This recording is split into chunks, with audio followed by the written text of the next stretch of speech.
March 15, 1987. Detective Captain Miguel Herrera had spent 8 years hunting Pablo Escobar's organization. That's exactly why Gustavo Gaviria offered him $100,000 to kill Escobar's 17-year-old son. The meeting happened in a warehouse outside Medellin. Herrera walked in, saw the briefcase full of American hundreds, and heard the simple instruction, make the boy disappear. Tonight. What Herrera did in the next 6 hours changed the balance of Colombia's drug war. The DEA launched 3 investigations because of it. The Medellin cartel restructured their entire security operation, and for 35 years when people talked about the fall of Pablo Escobar, they always came back to this decision. The night Miguel Herrera chose between justice and survival, the night he discovered that some deals with the devil don't end when you think they do. Before we jump back in, tell us where you're tuning in from, and if this story touches you, make sure you're subscribed, because tomorrow I've saved something extra special for you. The warehouse smelled of motor oil and death. Miguel's hand trembled as he reached for the briefcase, the weight of $100,000 heavier than any weapon he'd ever carried. Gustavo Gaviria's men watched from the shadows, their AK-47s gleaming under the fluorescent lights like steel promises. The boy will be at his girlfriend's house on Calle 45, Gaviria said, lighting a cigarette. No bodyguards tonight. Pablo thinks his son is invisible in the barrios. Miguel's fingers closed around the metal handle. 35 years later, he would still remember how cold it felt against his palm. And after, you become very rich, and Pablo Escobar becomes very broken. The drive through Medellin's narrow streets felt like descending into hell. Miguel knew every corner, every vendor, every crack dealer who worked these blocks. He'd arrested half of them himself. Now he was driving past them with blood money in his passenger seat, heading toward a house where a 17-year-old boy was probably watching television or doing homework or kissing his girlfriend. Normal teenage things that would end the moment Miguel knocked on the door. He parked 3 blocks away and walked, his service weapon heavy in its holster. The Glock had taken down 12 cartel soldiers in the past 2 years. Tonight it would claim its 13th victim, a child. The house was small, painted yellow, with bougainvillea climbing the front wall. Music drifted from an open window, not narco-corridos or American pop, but classical guitar. Miguel found himself stopping to listen.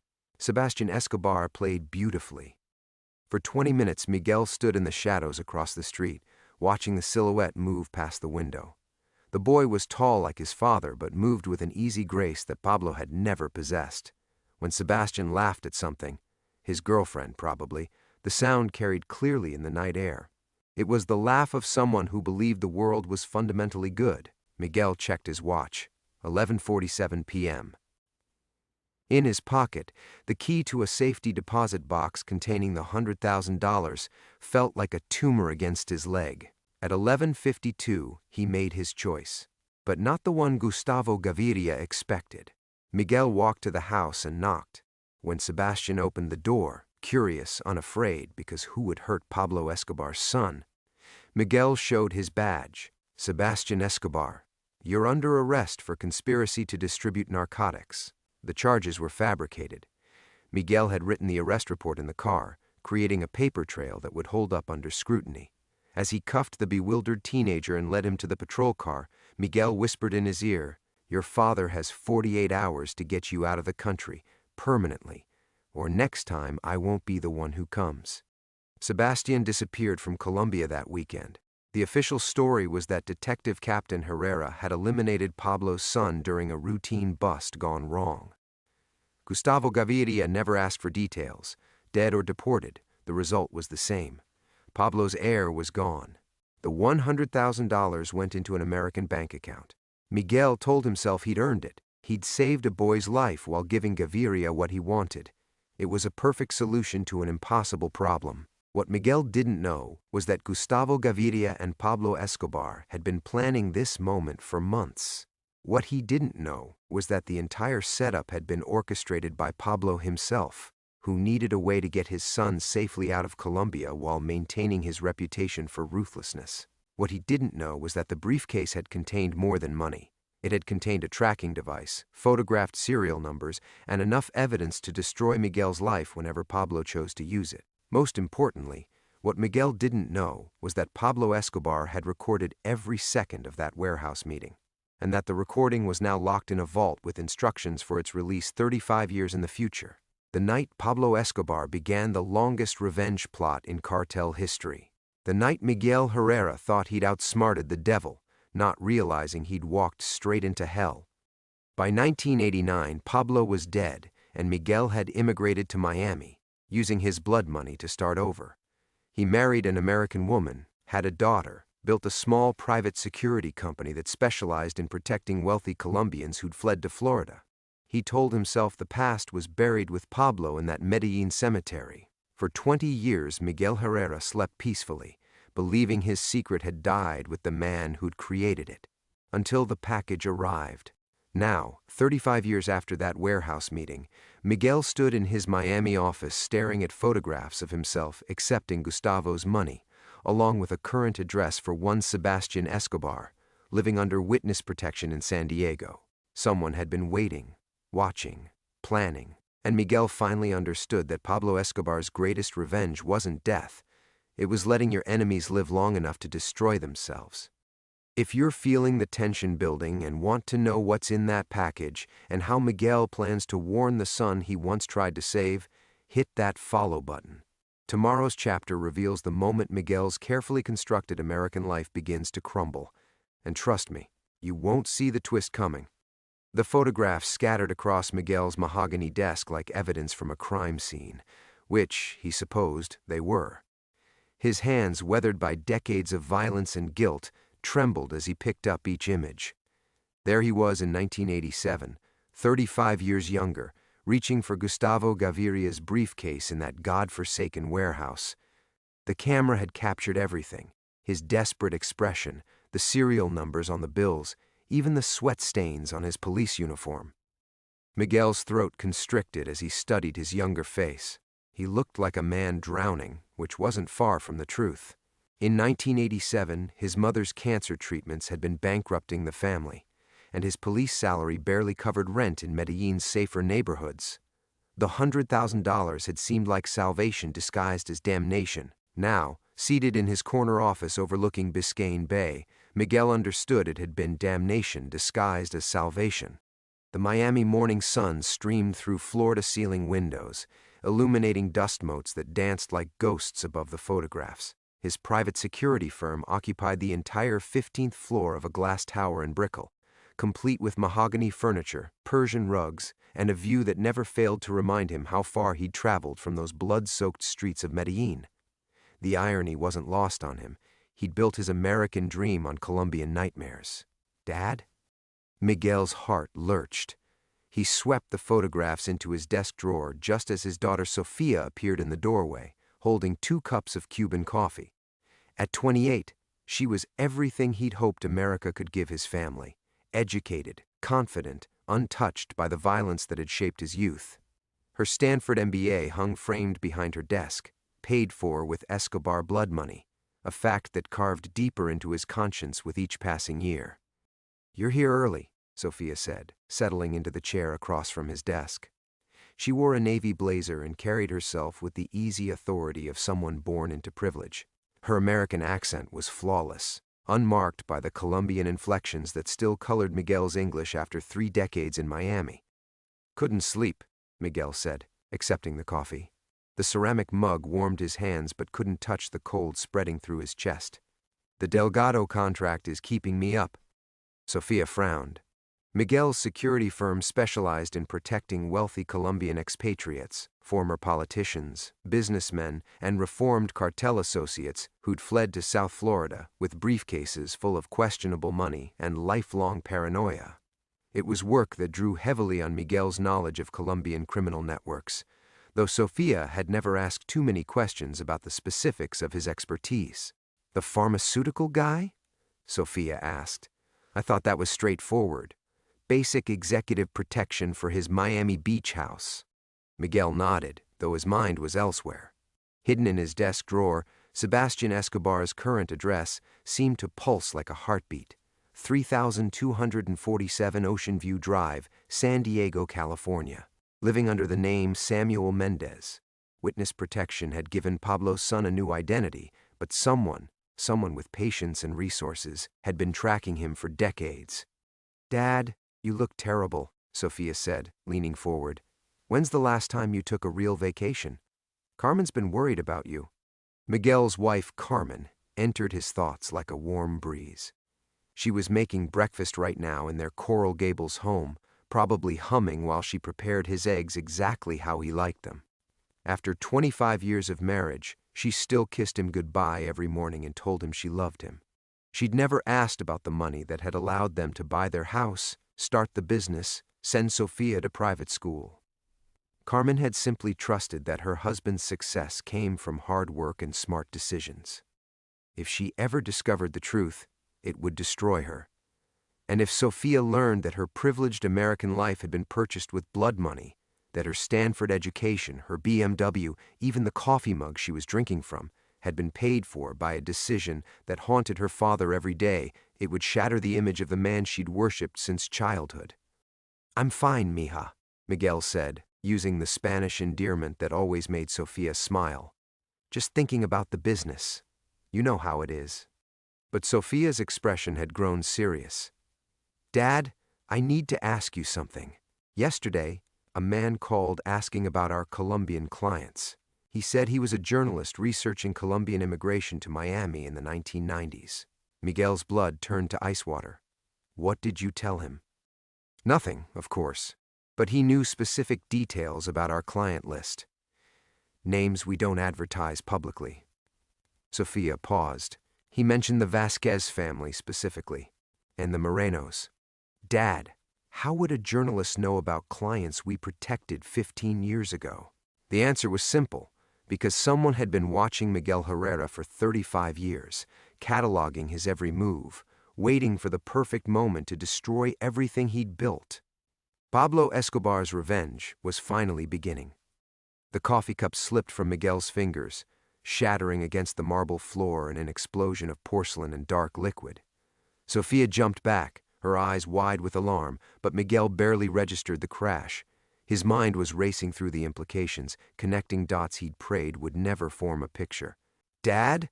Sophia's voice seemed to come from underwater. "What's wrong?"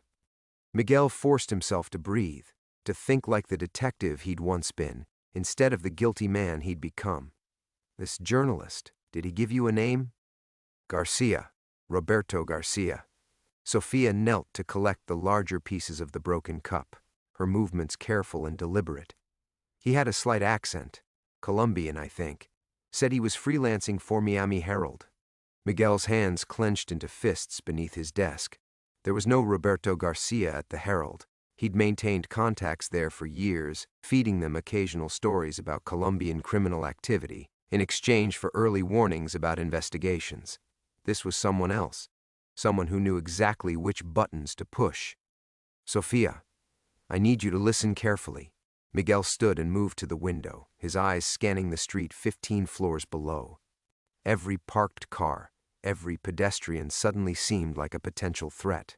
"From now on, all calls get filtered through me, no exceptions. Dad, you're scaring me."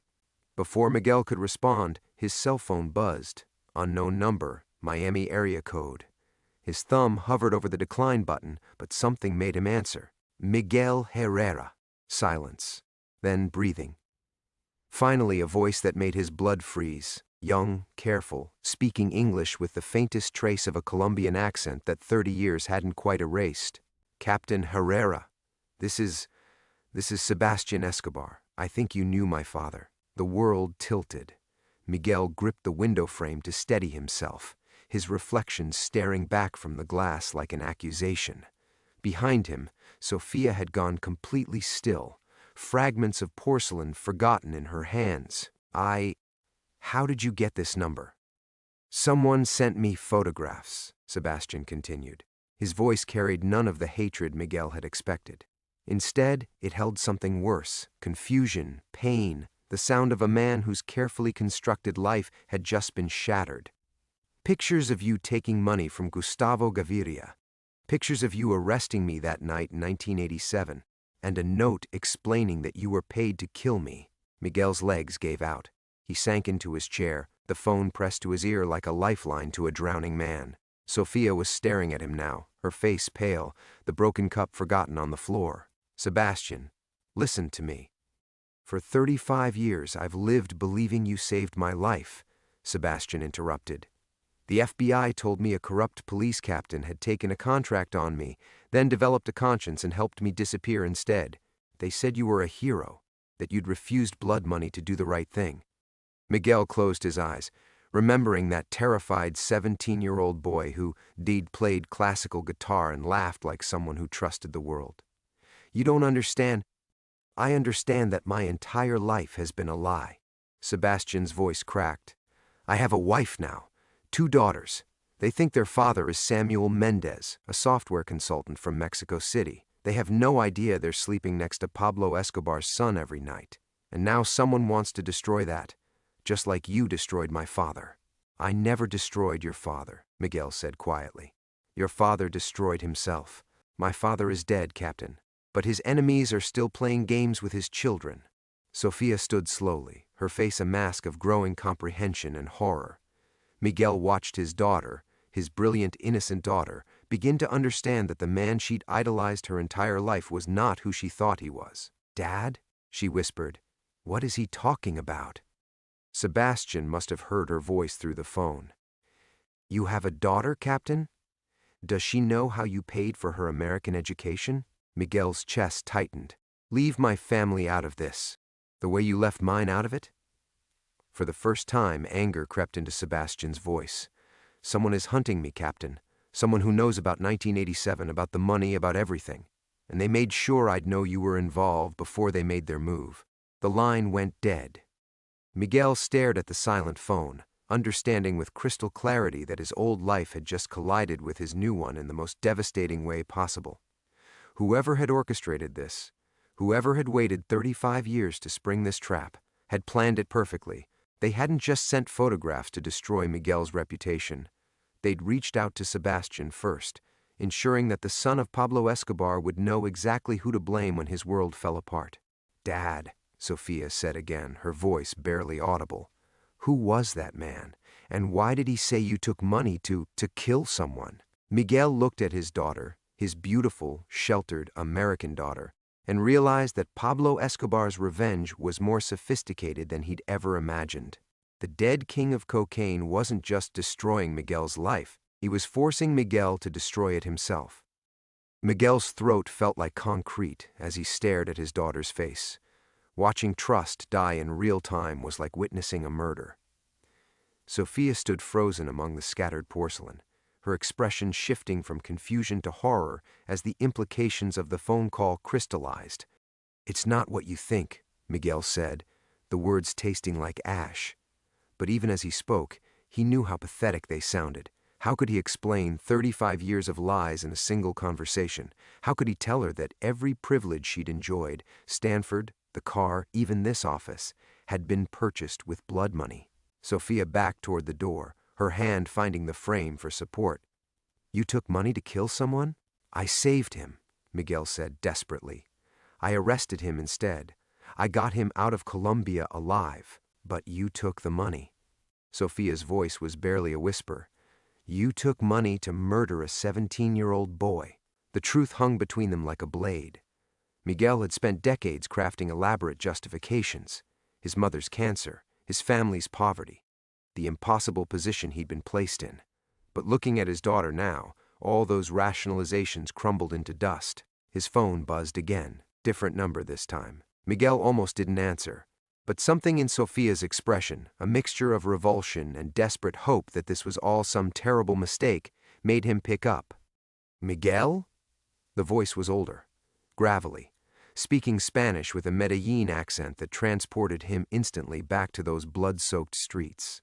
Miguelito, is that really you? Miguel's blood turned to ice. He recognized the voice but couldn't place it, like hearing a ghost speak your name. Who is this? You don't remember your old partner? Carlos Mendoza. We worked narcotics together for 3 years before you became Captain Herrera. Carlos. The memory hit like a physical blow. Carlos Mendoza had been Miguel's closest friend in the police force, the one person who'd tried to talk him out of taking increasingly dangerous assignments in cartel territory. Miguel hadn't spoken to him since leaving Colombia. "Carlos? How did you get your number?" Carlos laughed, but there was no humor in it. "Same way I got Sebastian Escobar's number. Same way I got the photographs of that warehouse meeting. Miguel, someone is cleaning house, and they're being very thorough about it." Sophia was watching him intently, her face pale but her eyes sharp. She'd inherited his ability to read people, and she was reading him now like an open book. "What do you mean, cleaning house?" Miguel asked. 3 days ago, Gustavo Gaviria's nephew was found dead in Bogotá, shot execution style. Yesterday, Judge Morales, you remember Judge Morales, the one who signed all those convenient warrants for you, his car exploded outside his house. And this morning, I get a call from someone offering me $1 million for information about your whereabouts. Miguel's hand tightened on the phone. "Did you—" "Of course not, hermano. But others might not be so loyal. Miguel, whatever you did in 1987, someone has been planning for this moment for a very long time, and they're killing everyone who was involved." The office suddenly felt like a trap. Miguel moved to the window, his eyes scanning the street below with new urgency. A black sedan had been parked across from his building all morning. Was that surveillance or paranoia? "Carlos, where are you calling from?" "Airport. I'm flying to my sister's place in Ecuador tonight. My advice? Get your family and disappear. Whoever is doing this, they have resources, patience, and a very long memory." The line went dead. Miguel turned back to Sophia, who was staring at him with an expression he'd never seen before, not just disappointment or anger, but something approaching fear of him. "Dad, what did you do in Colombia?" Before Miguel could answer, his secretary's voice crackled through the intercom. "Mr. Herrera, there are 2 men here to see you. They say they're from the FBI. Miguel's world tilted. Through the glass wall separating his office from the reception area, he could see 2 figures in dark suits speaking quietly with Maria, his secretary. One of them, tall, young, with the rigid posture of a federal agent, was showing her a badge. Sophia followed his gaze and went white. "Dad?" Miguel's mind raced. The FBI's arrival couldn't be coincidental. Not after Carlos's warning, not after the mysterious phone calls. Someone was orchestrating this entire sequence of events with surgical precision, ensuring that Miguel's world collapsed in the most devastating way possible. "Sophia," he said quietly, "I need you to go to your mother, right now. Tell her we're taking a vacation. Today." "Dad, what's happening?" "Tell her to pack light and meet me at home in 1 hour. Don't call anyone. Don't tell anyone where you're going." Miguel moved to his desk and grabbed the photographs from the drawer. "And whatever happens, remember that I love you, both of you. Everything I did, every mistake I made, it was never about not loving you." The conference room door opened, and Maria appeared with the 2 agents behind her. Miguel realized that Pablo Escobar's revenge had finally begun in earnest, and there was nowhere left to run. "Mr. Herrera?" The taller agent stepped forward, his badge catching the fluorescent light. "Agent Thompson, FBI. This is Agent Martinez. We'd like to speak with you about some recent developments concerning Colombian organized crime." Miguel's mouth went dry, but he forced himself to remain calm. 35 years of carrying this secret had taught him to wear masks, even when his world was crumbling. "Of course. Sophia, please." "Actually, we'd prefer if Miss Herrera stayed," Agent Martinez interrupted. Her voice carried a slight accent. Not Colombian, but Miguel caught something familiar in the cadence that made his skin crawl. "Our investigation involves your business operations, which we understand she helps manage." Sophia looked between the agents and her father, her face still pale from the phone conversation she'd overheard. "What kind of investigation?"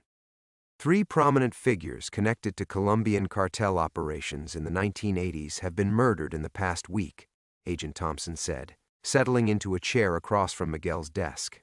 "We have reason to believe these killings are connected to events that occurred in Medellin in 1987.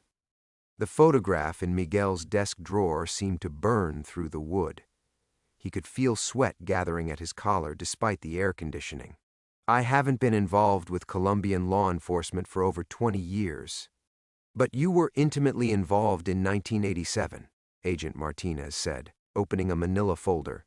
specifically with an operation targeting Sebastian Escobar, Pablo Escobar's son. Sofia's sharp intake of breath cut through Miguel like a knife. She was staring at him with growing horror, the pieces falling into place.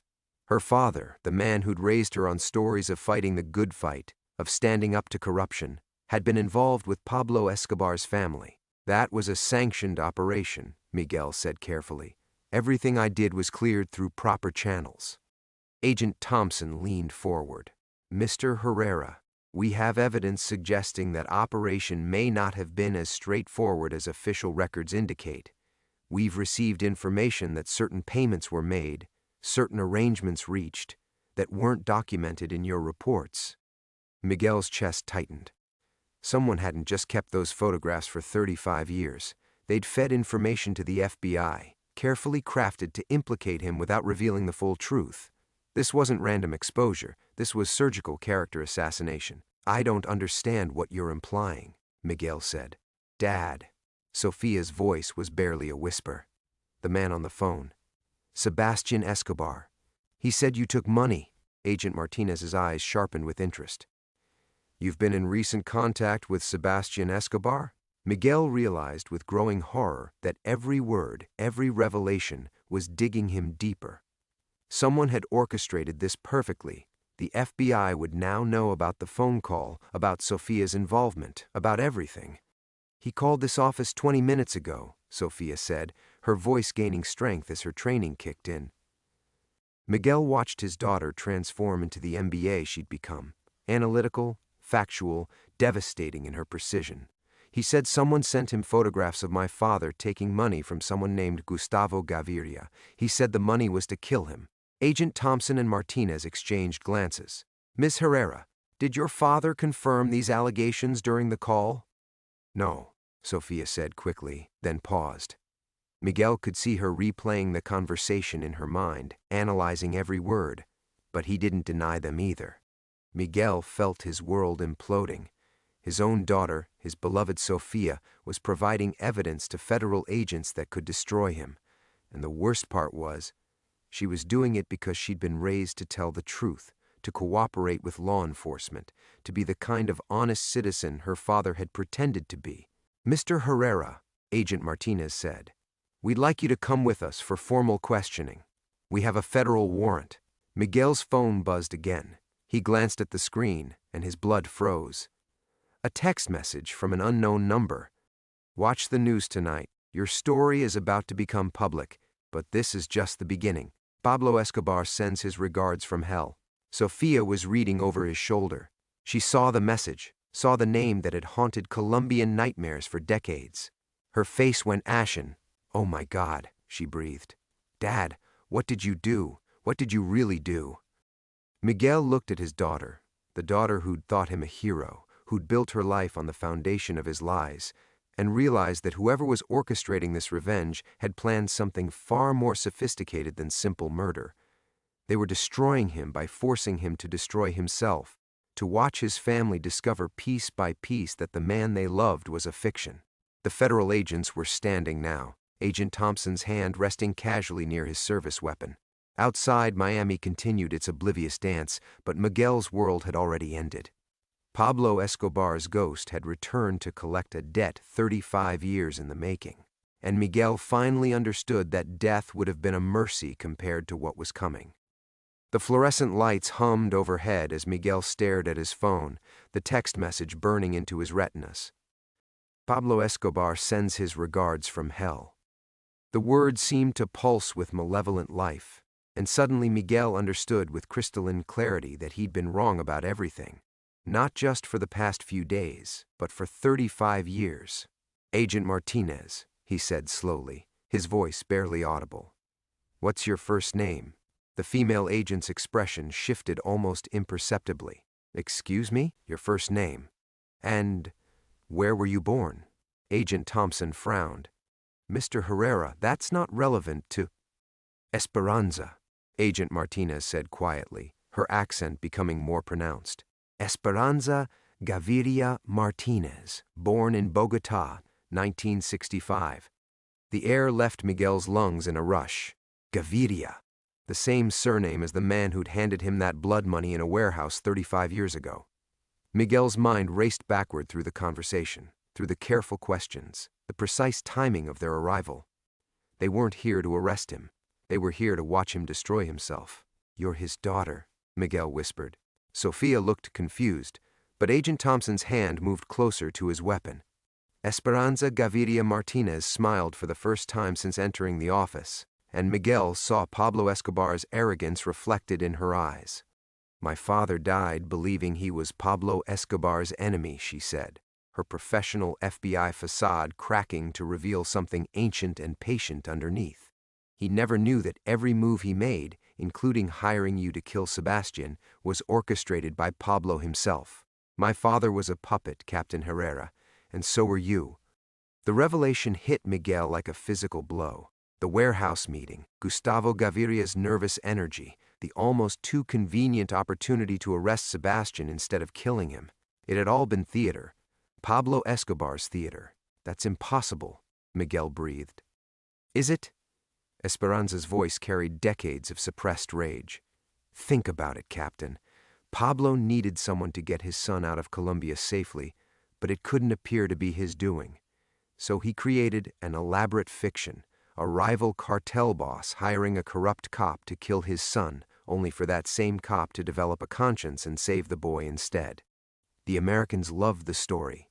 A dirty Colombian cop redeemed by doing the right thing. They were happy to relocate Sebastian and keep him safe." Sophia was backing toward the door, her face white with horror. "Dad, what is she talking about?" Miguel's legs gave out, and he collapsed into his chair, 35 years of carefully constructed reality crumbling around him. Sebastian never knew? Of course not. The boy had to believe he was genuinely in danger, genuinely saved. Pablo couldn't risk his son knowing the truth and accidentally revealing it years later. Better for Sebastian to live his entire life believing his father's enemy had tried to kill him and a noble police captain had saved him. Esperanza leaned forward, savoring Miguel's destruction. But Pablo also couldn't risk you knowing the truth and getting comfortable with your heroic reputation, so he kept evidence, insurance, the photographs, Miguel whispered.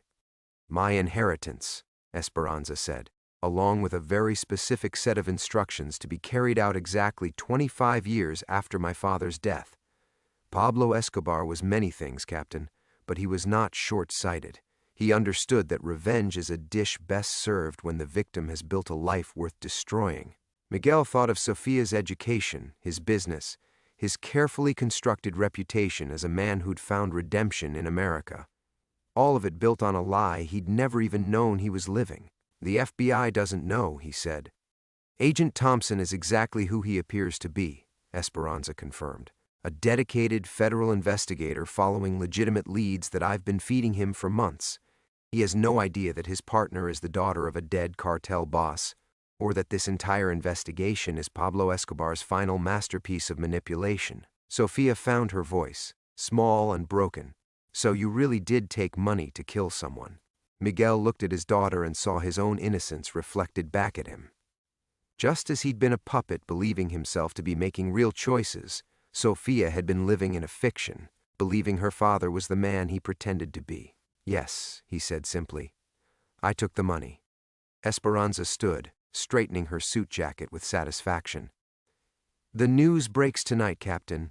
By tomorrow morning, every major outlet will have the story of Pablo Escobar's final revenge, how he orchestrated his own son's escape from beyond the grave, using a corrupt American cop as his unwitting accomplice. Sebastian will finally learn the truth about his father's love. Your family will learn the truth about their provider. And Pablo Escobar will have achieved something no cartel boss ever has. He'll have reached from hell itself to destroy 3 lives with a single, perfect lie." Miguel stared at the woman who'd spent her entire FBI career positioning herself for this moment. "He always said the dead make the best generals," Esperanza whispered, "because they have nothing left to lose."